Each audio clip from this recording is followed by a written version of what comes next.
मध्यकालीन भारत पढ़ना स्टार्ट करा था, जिसमें हम गुलाम वंश, खिलजी वंश तक पढ़ चुके हैं और लास्ट वीडियो में हमने खिलजी वंश को खत्म कर दिया था कि कैसे अलाउद्दीन के बाद इतना अच्छा वो रूलर था, कैसे उसके मरने के बाद 4 साल में ही उसके खिलजी वंश का अंत हो जाता है। तो एक छोटी सी समरी के टाइप में लास्ट वीडियो को थोड़ा सा रिवाइज कर लेते हैं कि अलाउद्दीन के बाद उसका 6 वर्ष का जो बेटा होता है शिहाबुद्दीन उमर, वो राजा बनता है, उसको अंधा करवा देता है उसी का भाई कुतुबुद्दीन मुबारक शाह और उसको अंधा करवा के ग्वालियर के जेल में डाल देता है और खुद राजा बन जाता है जो 4 साल तक रूल करता है और वो खुद नंगा होकर के दरबार में इधर से उधर घूमता है।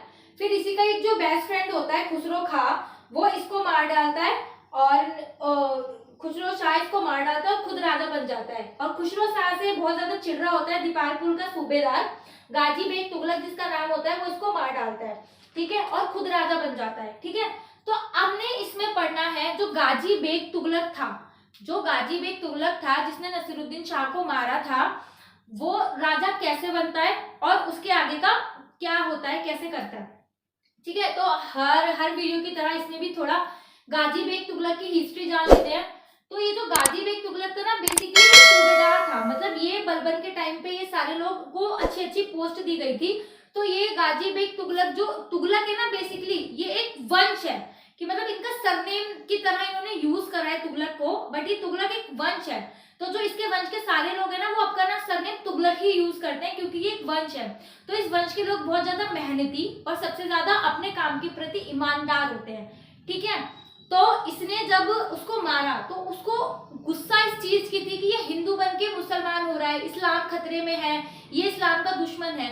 इसको पर्टिकुलर उस इंसान से दिक्कत नहीं थी, इसको दिक्कत थी कि ये हिंदू है, हिंदू होने से उसको प्रॉब्लम थी, इसलिए ने इसको मारा। उस टाइम भी इसके मन में ये नहीं था कि इसको रूल करना है या इसको राजा बनना है, नहीं, ये अपना सूबेदार बन के बहुत ज्यादा खुश था। बट जब इसने उसको मार दिया, तो मैंने लास्ट वीडियो में भी डिस्कस करा था आपसे, तो ये वो जो वहां पे सरदार होते हैं, सारे उसके प्रजा के लोग होते हैं, तो वो कहता है कि भाई अब जिसको राजा बनना है ना बन जाओ, मतलब कि अगर कोई अलाउद्दीन खिलजी के वंश का बचा है तो उसे राजा बना दो। बट उस टाइम पे कोई राजा बचा ही नहीं होता क्योंकि कुतुबुद्दीन शाह जब राजा बनता है वो अपने सारे भाइयों को मार डालता है, तो कोई होता नहीं है। तो आसपास के जो मुसलमान लोग होते हैं, दिल्ली के जो मेन जिनको प्रजा में बहुत अच्छा बढ़िया सा स्थान प्राप्त होता है, तो कहते हैं कि भाई तू राजा बन जा, ठीक है, कोई नहीं, तू राजा बन जा, हम सब खुश हैं।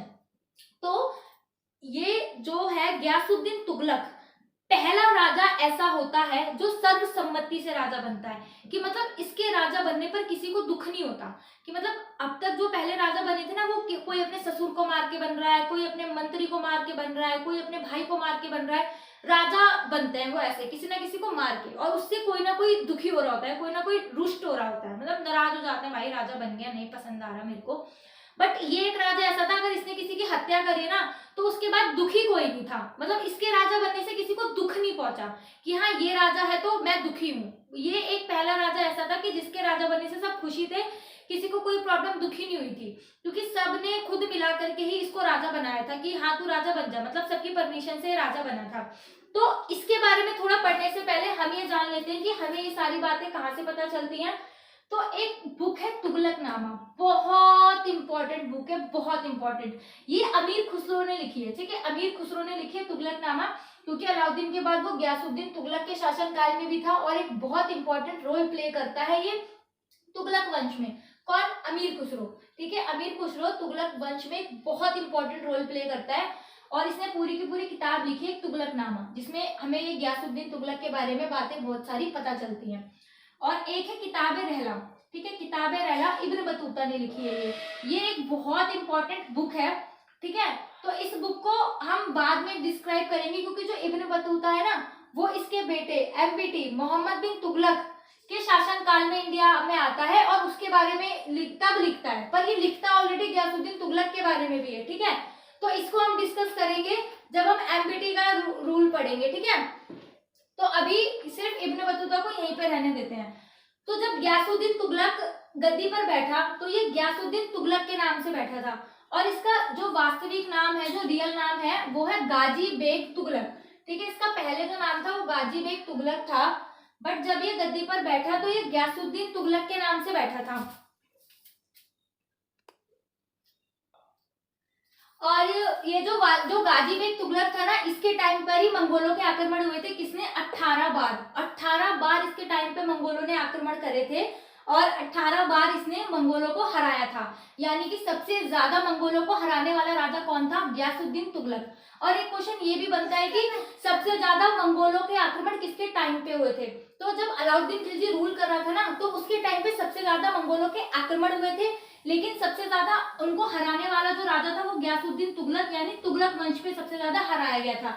अब ये दोनों में ही ना कॉन्फ्लिक्ट है, कहीं किसी किताब में कुछ लिखा है और किसी किताब में कुछ, ठीक है। तो और जब ये राजा बन गया, इसने बोला कि किसी को राजा बनना है तो बन जाओ, सारी चीजें ऐसे डिस्क्राइब हुई, आपस में बात कर ली, तो इसने कहा कि तुम ही राजा बन जाओ। तो जब इसने अपना राज्याभिषेक बनाया था ना, जब ये बहुत बड़ा राजा बना, बहुत बड़ी जगह का राजा बना, तो जो अलाउद्दीन खिलजी ने 1000 स्तंभ महल बनवाया था, ये ना दिल्ली में ही है, दिल्ली में 1000 स्तंभ महल है, वहां पे इसने अपना राज्याभिषेक कराया था, वहां पे ये राजा बना था। सेकेंड चीज, सर्वसम्मति से बनने वाला ये पहला शासक था। इसको हम पहले ही डिटेल में कर चुके हैं कि किसी को कोई ऑब्जेक्शन नहीं था, कोई प्रॉब्लम नहीं थी, आराम से ये राजा बन गया था, ठीक है। और फिर इसने सबसे पहले गाजी की उपाधि धारण करी थी। गाजी की उपाधि धारण करने वाला दिल्ली सल्तनत का ये पहला राजा था। देखो, मैंने इससे पहले भी आपको बोला था एक वीडियो में कि दिल्ली सल्तनत के 2 राजा हैं जिन्होंने गाजी की उपाधि धारण करी है, ठीक है। तो दिल्ली सल्तनत का पहला राजा जिसने गाजी की उपाधि धारण करी है वो है गयासुद्दीन तुगलक। इसने अपने आप को गाजी बोला। इससे पहले जो गाजी की उपाधि धारण करी थी वो मोहम्मद गजनवी ने करी थी, लेकिन हम गजनवी को काउंट नहीं करते क्योंकि वो दिल्ली सल्तनत का राजा नहीं था, वो एक आक्रमणकारी था। वो यहाँ पे आया, सारी चीजों को लूटा और लेकर के चला गया, यहाँ पे रूल नहीं करा। तो दिल्ली सल्तनत का पहला राजा जिसने उपाधि धारण करी गाजी की, वो यही था, गयासुद्दीन तुगलक, जिसने दिल्ली सल्तनत पे गाजी की उपाधि धारण करी थी। अभी एक और आगे भी आएगा जिसने एक और करी थी।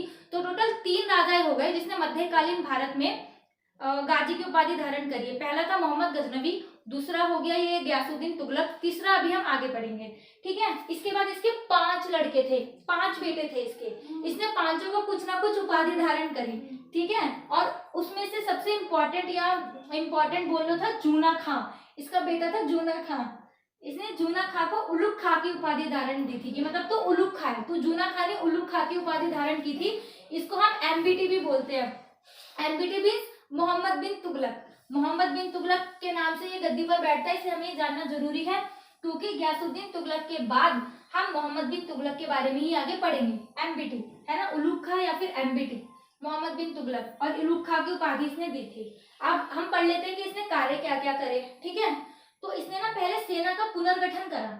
सेना का पुनर्गठन मतलब कि अभी देखो 4-5 साल से जो अलाउद्दीन खिलजी के बाद से सेना तितर बितर हो रही थी, कब लड़ने जाना है कब नहीं जाना, आपस में ही राजा का कुछ नहीं चल रहा, कभी लड़ रहे हैं कभी कर रहे हैं, कुछ पता ही नहीं चल रहा था क्या है।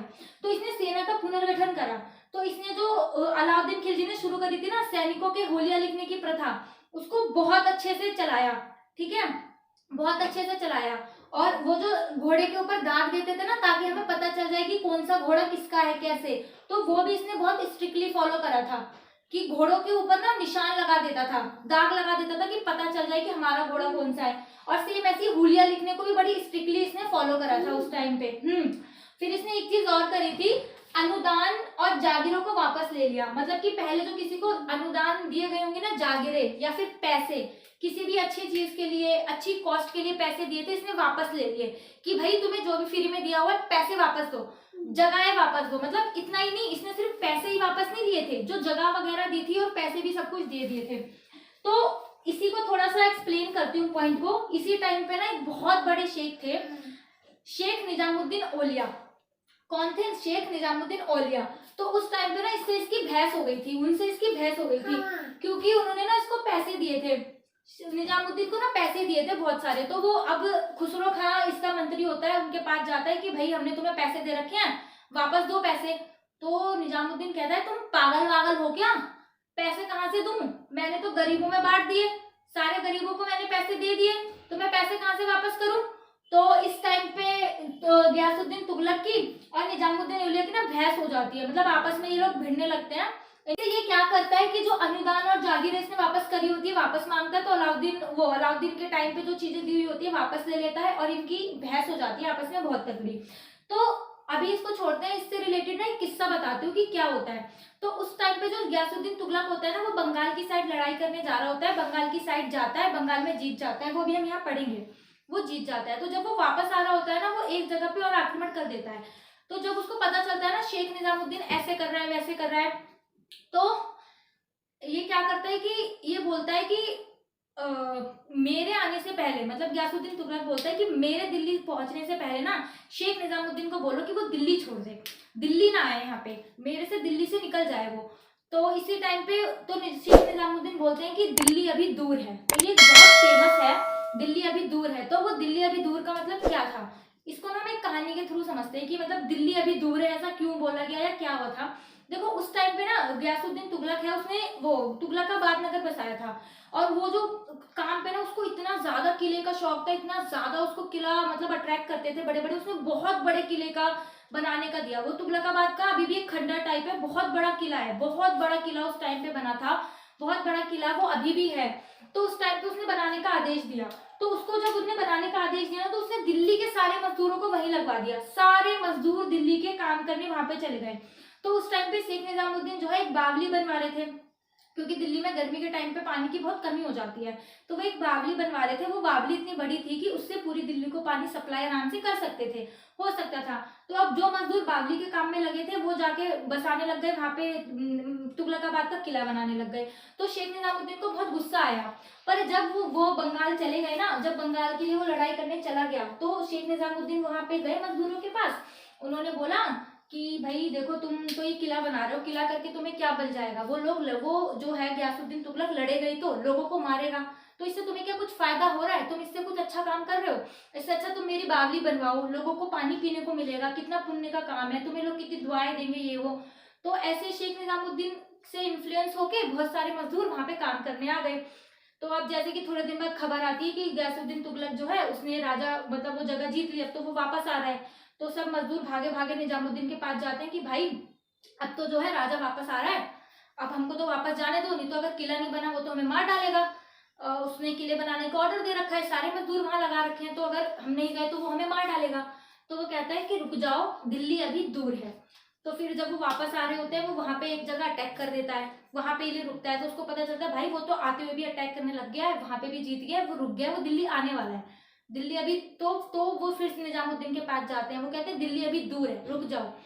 फिर वो बिल्कुल खबर आती है कि वो बस आते आते ना 2 महीने ऐसे बीत जाते हैं, फिर वो खबर आती है कि जो गयासुद्दीन तुगलक है वो दिल्ली पहुंच चुका है, बस दिल्ली से 8 किलोमीटर दूरी पर है। ठीक है, वो दिल्ली से 8 किलोमीटर दूरी पर है बस, अब वो पहुंच गया। अब जो सारे मजदूर होते हैं ना, अब तो भाई बहुत डर जाते हैं कि अब तो ये हमारे हाथ कटवा देगा, हमें मार डालेगा, हमसे ऐसे करेगा, हमसे वैसे करेगा। तो वो भागे भागे फिर जाते हैं निजामुद्दीन के पास कि अब तो हम गए, अब तो राजा आ गया, अब हम क्या करें, अब तो वो हमें पक्का मार डालेगा। तो ऐसे ऐसे करके वो ना बहुत ज्यादा घबरा जाते हैं। तब शेख निजामुद्दीन बोलते हैं कि दिल्ली अभी दूर है। अब राजा सारे मजदूर हैरान परेशान हो जाते हैं कि भाई इनको क्या हो गया, ये हर बात पे हमें यही बोल रहे हैं दिल्ली अभी दूर है, दिल्ली अभी दूर है, समझ ही नहीं आ रहा। तो जैसे ही अगले दिन होता है ना, सारे मजदूरों को लगता है कि आज तो राजा आ जाएगा और हम सारे गए, गयासुद्दीन आज पहुंच जाएगा और हम बिल्कुल मारे जाएंगे। बट अगले दिन खबर आती है कि गयासुद्दीन तुगलक की दिल्ली पहुंचने से ठीक 8 किलोमीटर पहले ही डेथ हो जाती है, वो वहीं पे उसी रात में मर जाता है। तो जब वो सब निजामुद्दीन के पास जाते हैं वो कहते हैं इसलिए मैं कह रहा था कि दिल्ली अभी दूर है, क्योंकि गयासुद्दीन तुगलक कभी दिल्ली तक पहुंच ही नहीं पाता या वो कभी पहुंच ही नहीं पाएगा, और ऐसा ही हुआ। तो इस तरीके से ये जो फेमस है ना बहुत दिल्ली अभी दूर है, ये यहाँ से आई थी। इसके बाद जो यातायात व डाक व्यवस्था स्टार्ट करी थी किसने, गयासुद्दीन तुगलक ने। गयासुद्दीन तुगलक के टाइम पे सबसे फर्स्ट एग्जाम्पल है डाक व्यवस्था का, इससे पहले हमें कहीं भी डाक व्यवस्था पढ़ने को नहीं मिलती। फर्स्ट एग्जाम्पल है डाक व्यवस्था की, गयासुद्दीन तुगलक के टाइम पे यातायात और वो डाक व्यवस्था बहुत ज्यादा फेमस हुई थी और चली थी। और एक बहुत ज्यादा इंपॉर्टेंट पॉइंट है कि सिंचाई के लिए नहर खुदवाई थी गयासुद्दीन तुगलक ने। तो ये पहला ऐसा राजा था जिसने सिंचाई के लिए नहर खुदवाई थी, क्योंकि इससे पहले किसी ने भी सिंचाई के लिए नहरें नहीं खुदवाई थी। इसने जनता के लिए काम करे थे, बहुत काम करे थे जनता के लिए, तो उसमें से एक ये भी था कि इसने सिंचाई के लिए नहर खुदवाई थी। और सेकंड चीज, ये लगान में उपज का सिर्फ 1/10 या 1/11 ही लेता था, 1/10 या 1/11। इट मीन्स कि मान लो अलाउद्दीन खिलजी के टाइम पे अगर 100 की फसल हो रही है ना, तो 50 कौन लेता था, अलाउद्दीन खिलजी। लेकिन गयासुद्दीन के टाइम पे अगर 100 हो रहा है तो सिर्फ 10 रुपए ही लेता था, कौन, गयासुद्दीन तुगलक। ठीक है, गयासुद्दीन तुगलक सिर्फ 10 रुपए ही लेता था। तो ये उस टाइम का सारे राजाओं में सबसे कम था, जो लगान में उपज का सिर्फ इतना ही लेता था। और इसका जो रूल था वो 1320 से 1325 ही था, सिर्फ 5 साल इसने रूल करा था। ठीक है, अब इसके जो प्रमुख सैन्य अभियान है ना, ये बहुत बड़े हैं, मतलब इसको थोड़ा सा डिटेल में जानना है हमें, तो इसलिए हम इसको नेक्स्ट वीडियो में करते हैं। ठीक है, इसलिए इसमें इसको इतना ही रहने देते हैं।